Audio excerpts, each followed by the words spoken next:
کیا حال ہے صاحب جی؟ جی کچھ کہا آپ نے؟ جی میں نے کہا کیا حال ہے، کیسے ہیں آپ؟ الحمدللہ الحمدللہ رب العالمین کے احسان کرم فضل، الحمدللہ الحمدللہ۔ جتنا شکر ادا کیے جائے اتنا ہی کم ہے۔ بے شک ہر دن ہر لمحہ اس کا شکر ادا کرنا سر کلاس چاہیے۔ شروع ہوگی ہے، دعا شروع کریں۔ الحمدللہ اور کیا کر رہے ہو؟ الحمدللہ رب العالمین، صلاۃ والسلام علی رسولہ النبی الکریم وعلی آلہ واصحابہ اجمعین۔ الحمدللہ الحمدللہ الذی ہدانا لہذا وما كنا لنهتدی لولا ان ہدانا اللہ۔ رب اشرح لی صدری ویسر لی امری واحلل عقدۃ من لسانی یفقہوا قولی، آمین یا رب العالمین۔ اچھا، سب سے پہلے تو جو کل ہم نے آیات پڑھی ہیں سورہ زمر کی، اس کے حوالے سے 3 سوال ہیں، اس کے بعد انشاءاللہ آج کا درس شروع کریں گے، اور آئندہ یہی روٹین رہے گی کہ گستاخ درس سے کچھ سوال آپ کو جواب دینے ہوں گے تاکہ آپ پڑھیں سمجھیں، اور جو بھی سوال آپ کو جواب نہ آئے میں اس کا جواب دینے کی پوری کوشش کروں۔ پہلی سوال یہ ہے کہ اللہ تعالیٰ نے یہاں ایک آیت میں فرمایا کہ انسان کے سارے گناہ معاف ہو سکتے ہیں۔ اس کی شرط کیا ہے؟ پہلے تو وہ آیت کون سی ہے کہ جس میں اللہ تعالیٰ نے خوشخبری دی ہے گناہ گاروں کو کہ ان کے گناہ معاف ہو سکتے ہیں؟ تو کون سی چیز ہے جس سے گناہ معاف ہوتے ہیں سب سے پہلے؟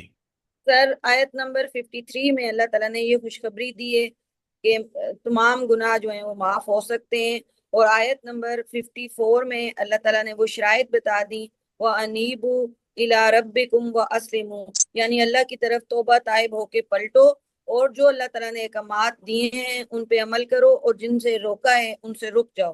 یہ وہ شرائط ہیں جن کی بنا پر اللہ تعالیٰ تمام گناہ معاف کر دیں گے۔ ایکسیلنٹ۔ ایک چیز آپ نے بیچ میں چھوڑ دی ہے، اور وہ ہے توبۃ النصوح، سچی توبہ، کہ پھر گناہوں کی طرف پلٹ کے بھی نہ دیکھے اور نیکیوں میں سبقت کرے۔ تو پھر اللہ تعالیٰ کہتے ہیں کہ یہ توبہ جو ہے، ایسی توبہ جب انسان کرے گا تو اللہ تعالیٰ کو دیکھے گا کہ وہ غفور بھی ہے، الغفور معاف کرنے والا بھی ہے، اور الرحیم بھی ہے۔ جزاک اللہ، بہت اچھا جواب دیا۔ اب آپ جواب نہیں دیں گے اور باقی لوگوں کو موقع دیں۔ ایک اور آیت ہے جو کل ہم نے پڑھی ہے، تو اس میں اللہ تعالیٰ نے بتایا کہ عذاب الہی سے بچنے کا کون سا طریقہ، کون سا عمل مجھے کرنا چاہیے کہ میں عذاب الہی سے بچ جاؤں۔ آیت بھی بتائیے اور مجھے بتائیے کہ وہ کون سے کام ہیں۔ سر جی آیت نمبر ہے 55، وَاتَّبِعُوا أَحْسَنَ مَا أُنزِلَ إِلَيْكُم مِّن رَّبِّكُم مِّن قَبْلِ أَن يَأْتِيَكُمُ الْعَذَابُ بَغْتَةً وَأَنتُمْ لَا لیکن آپ تَشْعُرُونَ۔ ابھی جیسے جی ارم نے جی بتایا ہے، آیت جی جی 54 کو کیوں نہیں لیتے؟ وَأُنِيبُوا إِلَىٰ رَبِّكُمْ وَأَسْلِمُوا لَهُ مِن قَبْلِ أَن يَأْتِيَكُمُ الْعَذَابُ ثُمَّ لَا تُنصَرُونَ۔ میرا سوال تھا کہ عذاب الہی سے بچنے کے لیے کون سے کام کرنے چاہیے، اور یہاں ہی بتایا گیا ہے کہ اگر عذاب الہی سے بچنا ہے تو ایک تو اللہ تعالیٰ کی طرف رجوع پکا سچا، اور دوسرا اس کی اطاعت اور فرمان برداری۔ یہ جو آپ نے آیت 55 بتائی ہے ٹھیک ہے، کیونکہ اسی میں وَاتَّبِعُوا أَحْسَنَ مَا أُنزِلَ إِلَيْكُم مِّن رَّبِّكُم، بالکل آپ نے ٹھیک کہا، لیکن پہلی آیت 54 ہے۔ اچھا، اب آپ لوگ جو ذرا جاننے والے ہیں نا ماشاءاللہ، وہ ذرا چپ رہا کریں تاکہ مجھے پتہ چلے کہ دوسرے لوگوں نے کتنا پڑھا ہے۔ اچھا، ایک تیسرا اور آخری سوال، کہ کتاب کے بہترین پہلو سے اتباع کی وضاحت کر دیں۔ اس سے کیا مراد ہے کہ کتاب کے بہترین پہلو کی سر پیروی کتاب اللہ کے بہترین پہلو کی پیروی کرنے سے مراد ہے اللہ تعالیٰ نے جن کاموں کا حکم دیا ہے وہ کریں، اور جن سے روکا ہے ان سے انسان رک جائے۔ بالکل آپ کا جواب ٹھیک ہے، لیکن ایک کمی ہے۔ اللہ تعالیٰ نے جو احکامات دیے ہیں کرنے کے اور جس سے منع کیا ہے وہ دونوں چیزیں قرآن اور سنت ہیں. تو قرآن اور سنت کا اتباع جو ہے، بات آپ کی ٹھیک ہے، لیکن ذرا بات کو اس طرح ٹو دی پوائنٹ کیا کریں کہ منع کس چیز سے رکیں؟ جس سے اللہ نے قرآن میں منع کیا، رسول اللہ صلی اللہ علیہ وسلم نے اپنی سنت میں منع کیا. کس پر عمل کریں؟ جو اللہ نے قرآن میں منع کیا اس پہ اجتناب کریں، اور جس سے رسول اللہ صلی اللہ علیہ وسلم نے اپنی حدیث میں کہا ہے. اچھا، یہ قرآن اور سنت ساتھ ساتھ ہم کیوں کہتے ہیں؟ وجہ بتائیں. قرآن احکامات ہیں اور سنت اس پہ عمل ہے. یہ بات آپ کی ٹھیک ہے، لیکن سنت بھی دراصل اللہ ہی کی وہی ہے جس میں اللہ کے بات اللہ تعالیٰ نے رسول اللہ صلی اللہ علیہ وسلم تک چھوڑ دی ہے کہ وہ اپنے الفاظ میں بیان کریں. تو قرآن بھی وہی ہے اور سنت جو احادیث ہیں وہ بھی وہی ہیں، لیکن وہ الفاظ اور بیان نبی کریم صلی اللہ علیہ وسلم کا ہے. اور جو آپ حدیث قدسی ہے وہ بالکل اللہ تعالیٰ کے الفاظ بیان کرتے ہیں نبی کریم صلی اللہ علیہ وسلم. یہ باتیں بڑی کلیئر ہونی چاہیے قرآن کے طالب علم میں. کوئی سوال آپ کی طرف سے کل کے لیکچر کے بارے میں؟ سر جی ایک سنت بات کا کر مطلب سکتی تو ہوں؟ طریقہ نہیں ہوگا نبی پاک صلی اللہ علیہ وسلم کا جو طریقہ ہے سنت. جی سر سنت سے مراد نبی پاک صلی اللہ علیہ وسلم کا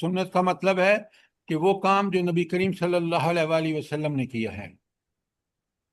لیکن قرآن صاف صاف کہتا ہے، آپ کو اچھی طرح پتہ ہونا چاہیے، ایک جگہ نہیں، قرآن میں کئی جگہ ہے کہ اطیع اللہ و اطیع الرسول، دونوں ساتھ ساتھ آتے ہیں. اور سورہ نور میں تو اللہ تعالیٰ نے کہا ہے اطیع الرسول، صرف اللہ. کیوں؟ خود قرآن کہتا ہے کہ جو نبی ہے وہ عین اسی طرح عمل کر رہا ہے جس طرح اللہ تعالیٰ کا حکم ہے. یہ باتیں بڑی مجھے اور آپ کو کلیئر ہونی چاہیے. جی سر، ایک دوسری آیت بھی ہے نا، یہ وما ينطق عن الهوى ان هو الا وحی یوحی. ان هو الا وحی یوحی.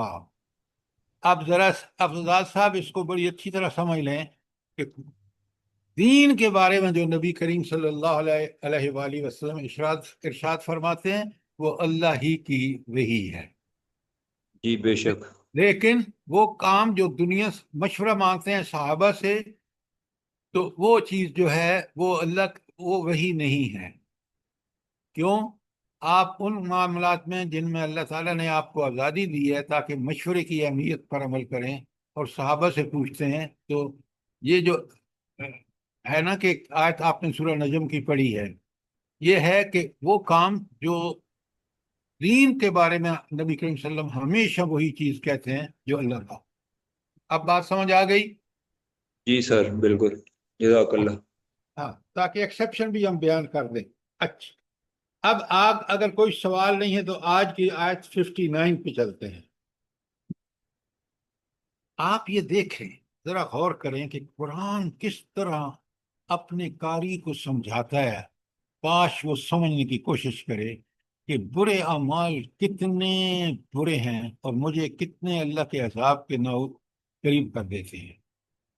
اللہ فرماتے ہیں کہ جب یہ پہنچیں گے نا جہنم میں حساب کتاب کے لیے، تو اللہ تعالیٰ اس کو اس کے سامنے رکھیں گے. بلا قد جاءت کا آیاتی، میری آیت تمہارے پاس آتی تھی، میرے احکامات آتے تھے. فکذبت بہا، تو نے ان کو جھٹلایا. اچھا، ہاں، تو پہلے اچھی طرح سن لیجئے بات کہ اللہ تعالیٰ فرمانے بلا قد جاءت کا آیاتی فکذبت بہا، میری احکامات، میری آیات آپ کے پاس آتی تھیں اور تم اس کو جھٹلاتے تھے. وَأَسْتَكْبَرْتَ، اور تو نے تکبر کیا. وَكُنْتَ مِنَ الْكَافِرِينَ، اور تو کافروں میں سے ہو گیا. اچھا، استکبرت کا مطلب کیا ہے کہ تم نے تکبر کیا مطلب ہے؟ جلدی بتائیں. حق کو جانتے پوچھتے رد کر دینا اور لوگوں کو دیکھیں آیت کے اندر اگر آپ رہیں نا تو بڑا کلیئر ہے کہ اس نے اللہ تعالیٰ کی باتوں کو نعوذ باللہ گھٹیا جانا. اس نے کہا نہیں نہیں، یہ دنیا، یہ کافر، یہ شیطان جو کہ کہہ رہے ہیں، یہ بڑی کام کی بات ہے۔ اللہ کی بات کو اسے پش ڈالا اور ان پر عمل کیا، گویا اس نے اس کو گھٹیا جانا، یہ ہے تکبر۔ اور انسانی فطرت کہتی ہے، انبیاء آ کے بتاتے ہیں، انبیاء کو فالو کرنے والے یہ بات مانتے ہیں کہ اللہ ہی کی بات حق ہے، اس کو گھٹیا کہنا کتنا بڑا جرم ہے۔ اسی لیے اللہ کہتے ہیں کہ وہ کافروں میں سے ہو گیا، جس نے اللہ کی بات کو گھٹیا جانا وہ کافر ہے۔ اور آج مسلمانوں کو دیکھ لیں، آپ آنکھیں کھول کے دیکھ لیں کہ اللہ کی بات کو، قرآن کو، ہم نے خود پاکستان میں 75 سال سے زائد ہو گئے ہیں کہ ہم نے اس قرآن کو نافذ، تو دور کی بات ہے اس کو وہاں دور لے جا کے پیچھے پھینک دیا کہ جہاں سے ہم من مانیاں کریں۔ تو اللہ کا کلام کو جھٹلانا کتنی بڑی بری بات ہے، اور اس پہ کتنی ملامت ہے۔ اور ان لوگوں کو جو دین کو نافذ نہ کریں، اس لیے کہ نعوذ باللہ آج کا زمانہ جو ہے وہ بڑا ترقی یافتہ ہے۔ ترقی یافتہ یہی ہے، آپ جا کے دیکھ لیں یورپ میں، آپ امریکہ میں دیکھ لیں کہ کس طرح خاندانی نظام ختم ہو چکا ہے، کس طرح معاشرتی قدریں غائب ہیں، اور وہ جس مقاصد جن کے لیے انہوں نے کیا کہ ہم دنیا میں ترقی کریں گے، پیسہ آئے گا، وہ آپ کے سامنے ہے۔ تو اس لیے انسان جتنا مرضی ہے نہ اللہ کے احکامات کو جھٹلائے، وہ برحق ہیں۔ اور آپ دیکھ لیں، آپ مدینے کی ریاست کو دیکھ لیں اچھی طرح، نبی کریم صلی اللہ علیہ وآلہ وسلم کا زمانہ ہو یا خلفائے راشدین کا جب دین نافذ تھا، آپ معاشرت دیکھ لیں، معیشت دیکھ لیں، سیرت و کردار دیکھ لیں، اخلاق دیکھ لیں، ایمان دیکھ لیں، اس کی مثال جب تک نہیں ہم قائم کریں گے، جب تک ہمیں وہ بینیفٹ نہیں ملنے کی۔ تو بات کو پوری طرح سمجھیں۔ کوئی سوال آپ کا آیت 51 کے بارے میں، 59 کے بارے میں؟ اچھی طرح جزاک سوال اللہ کر لیں، خیر کل حضرت۔ میں نے پھر سوال کرنے ہیں اگر آپ نے پوچھا نہیں تو۔ اچھا، اب چلتے ہیں آیت 60 پر، اور میں نے آپ سے یہ پوچھنا ہے کہ اس آیت کے پڑھنے کے بعد میرے اور آپ کے تاثرات کیا ہیں۔ آیت 60 میں اللہ تعالیٰ یوم القیامت تری الذین، تو قیامت کے دن دیکھے گا ان لوگوں کو، کذبوا، جنہوں نے ہماری آیات کو جھٹلایا، جیسے اوپر آپ کو پڑھ چکے ہیں 59 میں۔ یوم القیامت تری الذین کذبوا علی اللہ وجوہہم مسودہ، تو اللہ تعالیٰ فرماتے ہیں کہ وہ لوگ جنہوں نے اللہ کی آیات کو جھٹلایا، تو دیکھے گا کہ قیامت کے دن ان کے چہرے، ان کے منہ کالے ہوں گے۔ اب ذرا مجھے یہ بتائیے کہ انسان کا چہرہ کتنا اللہ نے خوبصورت بنایا ہے، چاہے وائٹ ہو، سانولا ہو، کتنا خوبصورت ہے، لیکن جب کالا سیاہ، رات جیسی سیاہ ہوتی ہے، ایسا سیاہ ہوگا، تو سوچیں کہ اس وقت انسان اس چہرے کو کہاں چھپائے گا۔ تو سب سے پہلی بات کہ یہ جو لوگ تکبر اور گھمنڈ میں مبتلا ہوتے ہیں، اور نعوذ باللہ اللہ کے احکامات کو جھٹلاتے ہیں، اور ان کو نعوذ باللہ گھٹیا سمجھتے ہیں، تکبر کرتے ہیں، تو اللہ فرماتے ہیں کہ ان کے چہرے قیامت کے دن کالے ہوں گے۔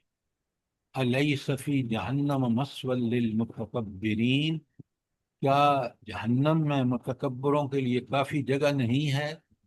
اللہ نے کہا ہے نا میں بھر دوں گا جہنم کو، کیسے لوگوں سے؟ ایسے ہی لوگوں سے۔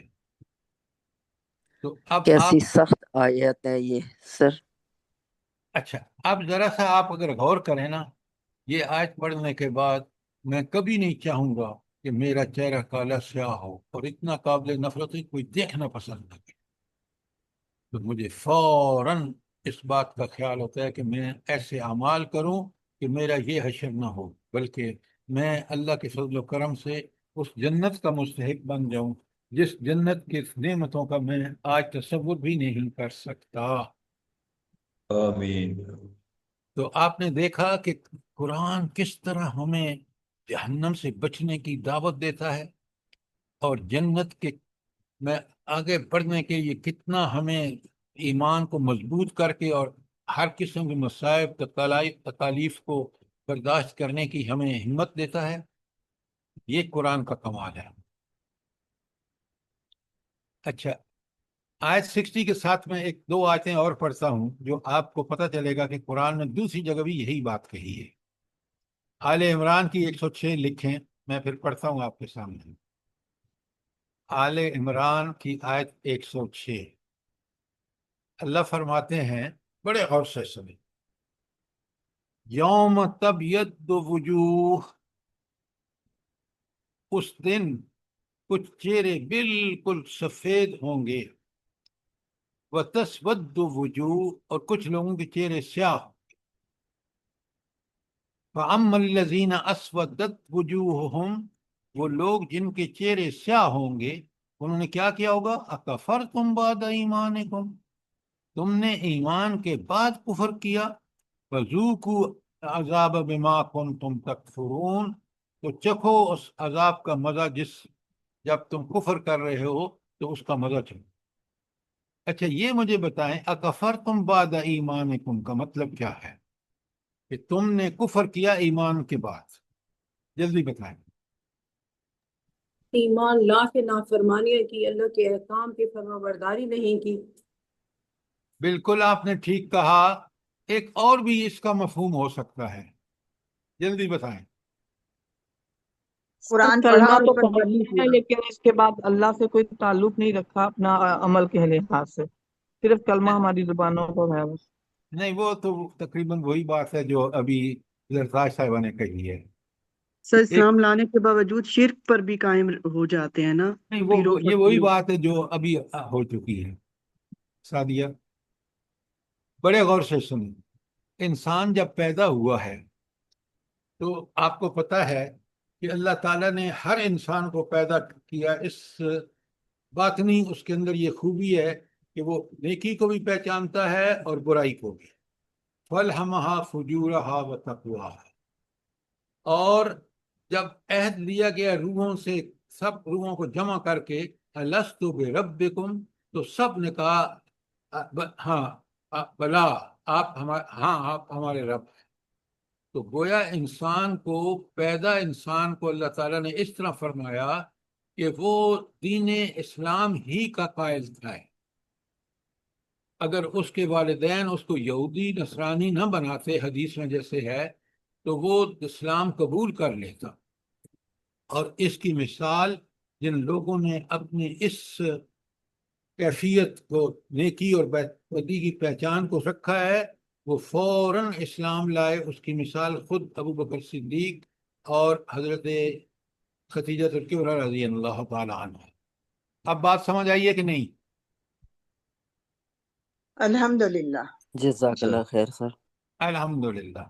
اچھا، اب آپ نے یہ تو سن لی آیت آل عمران کی 106، اور پھر سورہ عبس لکھیں، سورہ عبس 80 نمبر ہے، اس کی آیت 40 تا 42 میں آپ کے سامنے پڑھ رہا ہوں۔ بسم اللہ الرحمن الرحیم، وجوہ یومئذ علیہا غبر، وہ چہرے اس دن خاک آلود ہوں گے،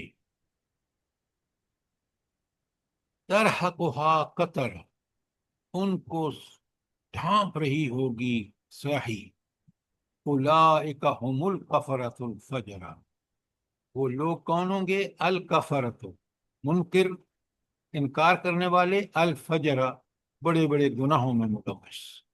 تو یہ ان لوگوں کا حال ہوگا قیامت کے دن۔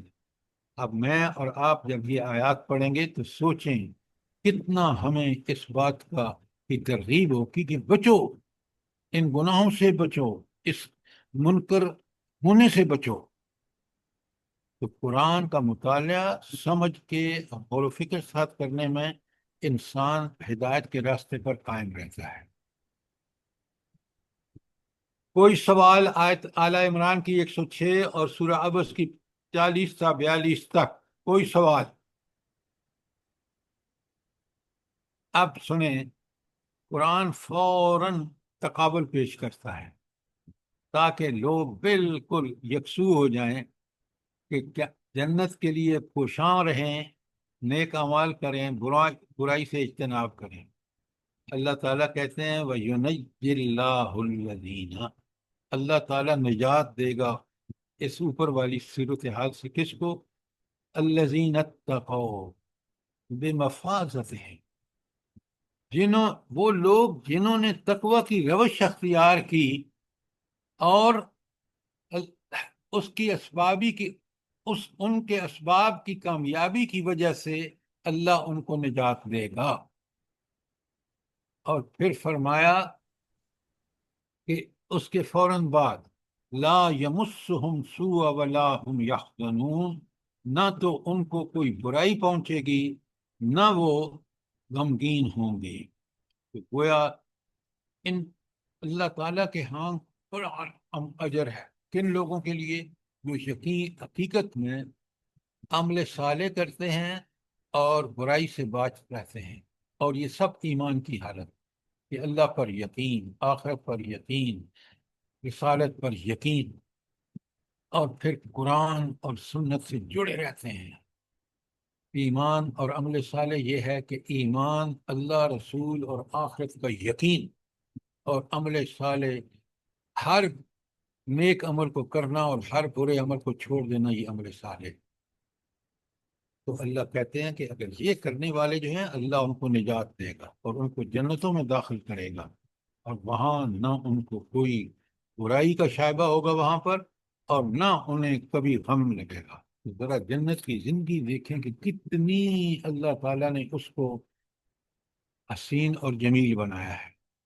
اور مجھے اور آپ سے بار بار قرآن میں دعوت دی کہ بچو اس ہولناک اور خوفناک جہنم سے، اور کوشش کرو کہ تمہیں یہ جنت آخرت میں ملے جس کا کوئی ٹھکانہ نہیں کہ کتنی حسین اور جمیل ہے۔ یہ تھی آیت 61۔ اچھا، اب آیت 62 میں پڑھ رہا ہوں اور ترجمہ کر رہا ہوں، اور آپ نے مجھے بتانا ہے کہ یہ یہاں آیت آئی کیوں ہے، کیا حکمت ہے اللہ تعالیٰ کی۔ آیت 62 میں اللہ تعالیٰ فرماتے ہیں اللہ خالق کل شیء، اللہ ہر چیز کا خالق ہے۔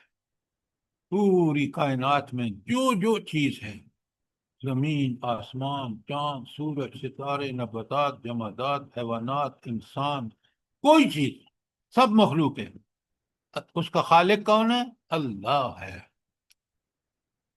وَهُوَ عَلَىٰ كُلِّ شَيْءٍ وَكِيلٌ، اور وہی ہر چیز پر نگہبان ہے۔ صرف خالق ہی نہیں، نگہبانی اور نگرانی بھی کر رہا ہے۔ تو یہ اوپر جنت اور جہنم کا ذکر، اور نیچے یہ جو اللہ تعالیٰ کی صفت آئی ہے کہ خالق بھی ہے اور نگران اور نگہبان بھی ہے، کیا تعلق ہے ان دونوں تینوں چیزوں کا آپس میں؟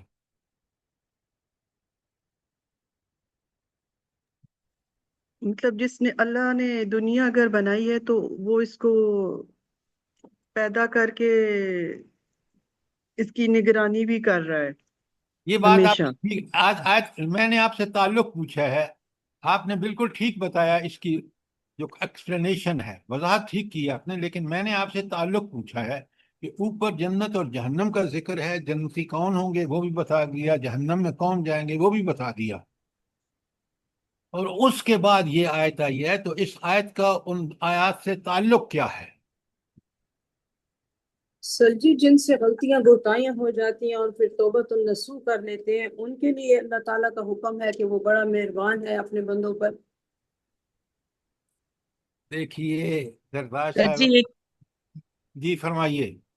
جی سر جی، اللہ تعالیٰ کے خالق ہونے سے یہ مراد کہ اگر وہ پیدا کرتا ہے پھر اس کے بعد وہ کیا تمہاری بات ہر کر رہے چیز ہیں کے... آپ؟ اس کی ایکسپلینیشن دے رہے ہیں۔ جی سر بات جی، میں یہ ہے، پچھلی آیات سنیں سے... غور سے، یہی چیز ہے جو فہم قرآن ہے۔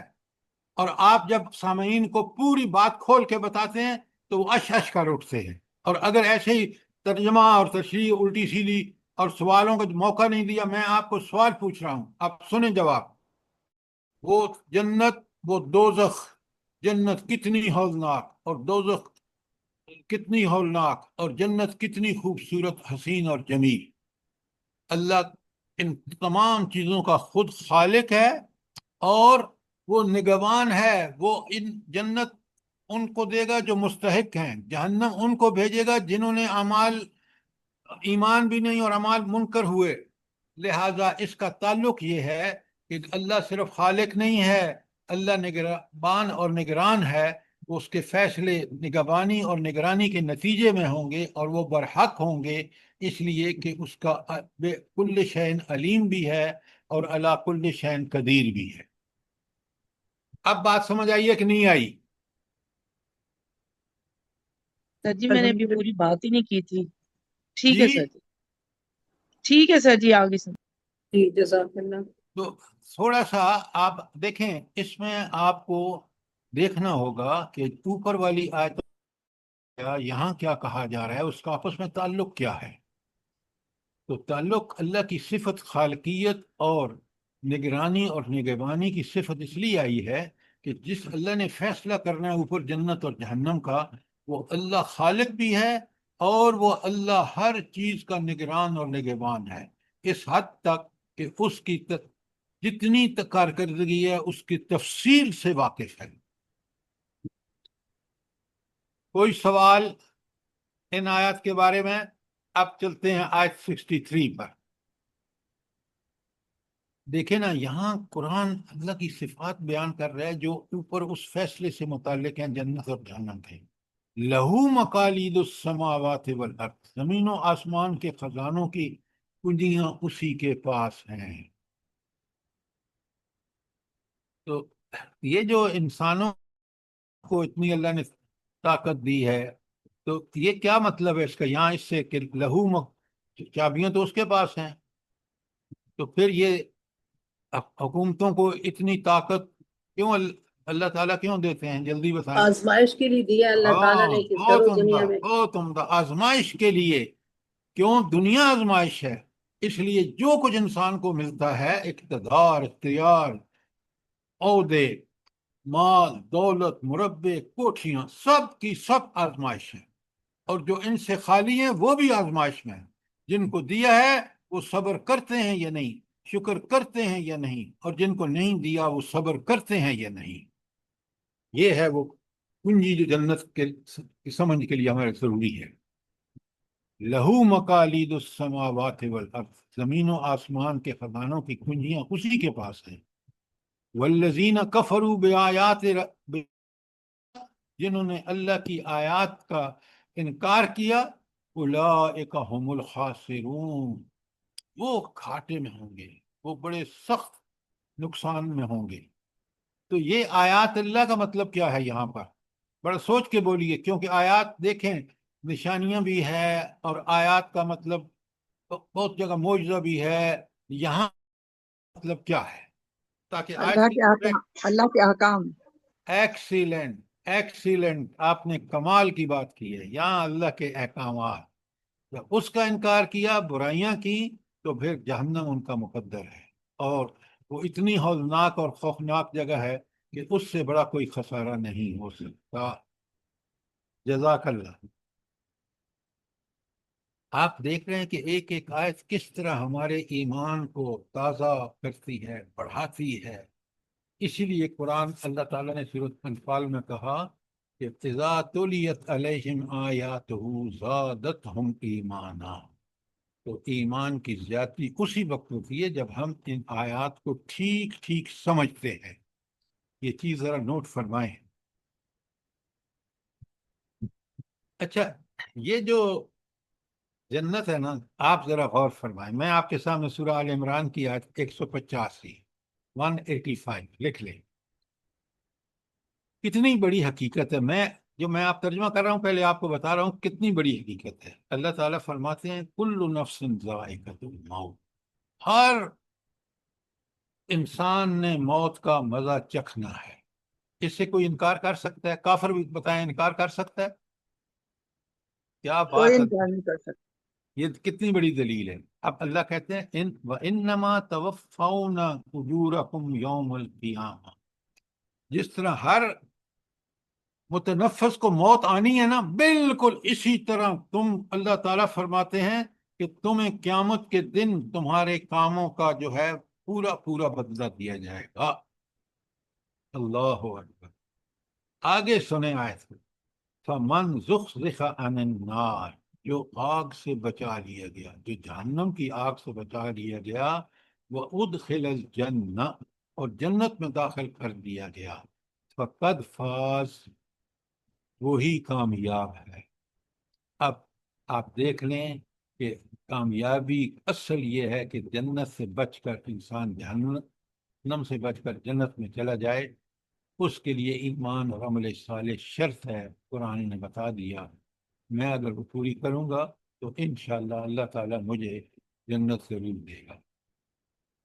تو آپ نے دیکھا کہ جس طرح زندگی اور موت ہم دیکھتے ہیں کہ ہر متنفس کو مرنا ہے، بالکل اسی طرح قیامت کے دن ہمارے ایک ایک عمل کا سزا اور جزا ملے گی.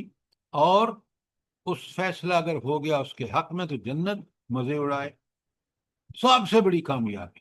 اور اگر اس کے خلاف ہو گیا کہ اس کے اعمال، برے اعمال زیادہ تھے، کم نیک اعمال بڑے تھوڑے تھے، وہ جہنم میں گیا، تو سب سے بڑا خسارہ. اچھا، ایک آخری ٹکڑا ذرا آیت کا سنیے، ایک ایک کاش میں اور آپ غور کریں. اللہ فرمانے مل حیات الدنیا الا متاع الغرور، یہ دنیاوی زندگی جو ہے یہ دھوکے کا سامان ہے. یہ کیسے ہو گیا کہ دنیاوی زندگی دھوکے کا سامان ہے؟ جلدی بتائیں، جلدی بتائیں. سر اس میں اٹریکشن ہے بہت زیادہ اور عارضی ہے، ختم ہو جانے والی ہے. لیکن دیکھیں، اب آپ نے بات تو ٹھیک بالکل کی ہے کہ اس کو انسان دھوکے میں مبتلا ہو جاتا ہے. کس وجہ سے؟ نمبر ایک، کہ دنیا میں اتنی اٹریکشن، اللہ نے اس میں ایسی کشش رکھی ہے، مال میں، اولاد میں، رزق میں، پیسے میں، سہولیات میں جو اللہ کی طرف سے ملتی ہے. خود دنیا کتنی حسین اور جمیل ہے، تو اس سے دھوکے کا بہت بڑا چانس ہے. ایک تو ہے قرآن کا لفظ متاع الغرور جو یہاں میں سمجھ آ رہا ہے، اگر سمجھ نہیں آیا تو سوال کر. ایک ہے متاع الحسنہ، یہ بھی قرآن کا لفظ ہے، ایسا مال و دولت، اسباب جو بہترین ہیں. حسنہ وہ کون سے ہیں؟ جنت میں لے جانے والے اعمال ہیں. نیک وہ کون سے؟ اولاد اور مال جو اللہ کی راہ میں خرچ کیا ہوگا. ایمان اور عمل صالح اور اولاد کی تربیت اور سارے کام اسی طرح کرنا جس طرح اللہ نے بتائے ہیں. دونوں کو کمپیئر کریں. متاع الغرور یہ ہے جو اس آیت میں آیا ہے آل عمران کی 185 میں، اور متاع الحسنہ جو ہے وہ ہے جو مومن اسی مال کو جو اللہ کو اس کو دیتا ہے، اولاد، مال، پیسہ، رزق، سہولیات، عہدے، وہ جو اللہ کے لیے استعمال کرتا ہے اس کے لیے وہ متاع الحسنہ ہے. بڑی اچھی طرح سمجھیے. اب آپ اپنے آپ کو دیکھ لیجئے، جو اللہ نے دیا ہے کیا آپ اس کو اللہ ہی کے مرضی کے مطابق استعمال کر رہے ہیں؟ کتنا قرآن آپ دیکھیں کس قدر بندے کو ترغیب ملتی ہے. اچھا، اب آپ کو بالکل کلیئرلی سمجھ آ گیا کہ متاع الغرور کیا چیز ہے اور متاع الحسنہ کیا چیز ہے. مومن کا کام یہ ہے کہ وہ دنیا کے سارے مال و اسباب کو متاع الحسنہ سمجھے. متاع الحسنہ سمجھے گا مطلب کیا ہے؟ نمبر ایک، وہ میرے رب نے مجھے دیا ہے. نمبر دو، اس میں حقوق ہیں انسانوں کے، وہ ادا کرے. اس میں حقوق اللہ کے ہیں، وہ ادا کرے، وغیرہ وغیرہ. کوئی سوال، کوئی چیز کلیئر نہ ہوئی ہو؟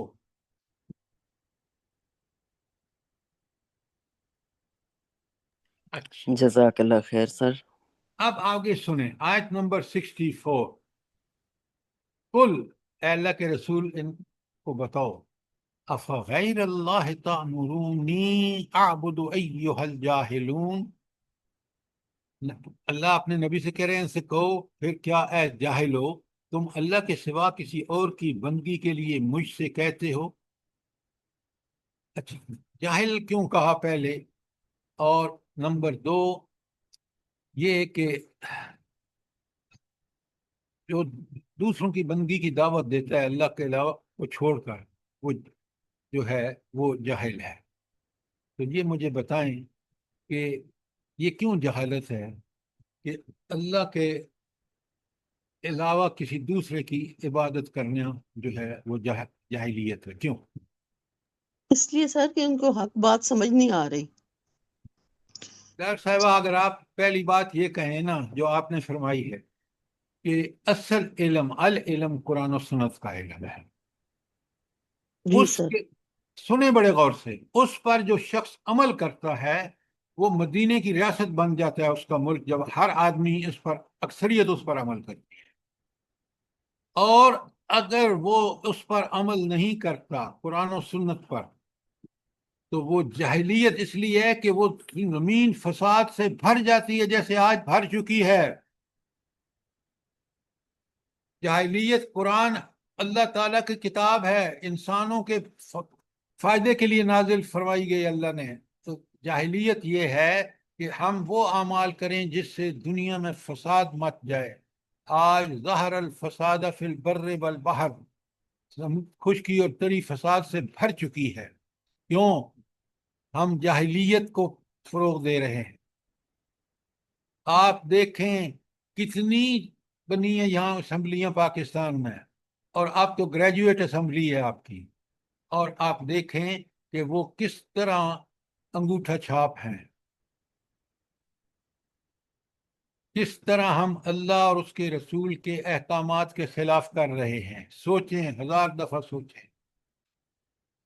اور کس طرح آج کا ڈگریوں سے لدا ہوا انسان جس کو قرآن و سنت کا علم نہیں ہے وہ کتنا جاہل ہے۔ کوئی سوال، بڑی اہم آیت ہے، یہاں جہالت اور حقیقی علم کا بالکل کمپیریزن اور کانٹراسٹ موجود ہے۔ جو شخص قرآن و سنت کے علم سے ناواقف ہے اور اس پر عمل نہیں کر رہا وہ جہالت کی زندگی گزار رہا ہے۔ اور آپ اچھی طرح دیکھ رکھتے ہیں، اپنے ملک کو دیکھ رہے ہیں۔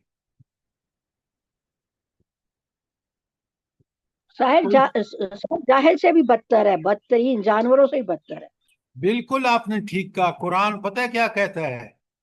اللہ اکبر، اسفل السافلین، نیچوں سے نیچا، حیوانوں سے بھی بدتر، اس لیے کہ اللہ نے اس کو بہترین ساخت پر پیدا کیا۔ لقد خلقنا الانسان فی احسن تقویم، اور وہ اپنے اللہ نے جو اختیار اس کو دیا ہے محدود، کہ وہ دنیا میں چاہے تو اللہ کے کہنے پر چلے، چاہے تو برائی اس کا انکار کر دے اللہ کے احکامات کا۔ یہ آزادی اس کو محدود ملی ہے، اور جب اس آزادی کا ناجائز فائدہ اٹھاتا ہے کہ اللہ کے احکامات کو چھوڑ کر اپنی عقل، شیطان، طاغوت، نفس امارہ کے پیچھے چلتا ہے، تو پھر دیکھ لیں آج دنیا کہاں پہنچ چکی ہے۔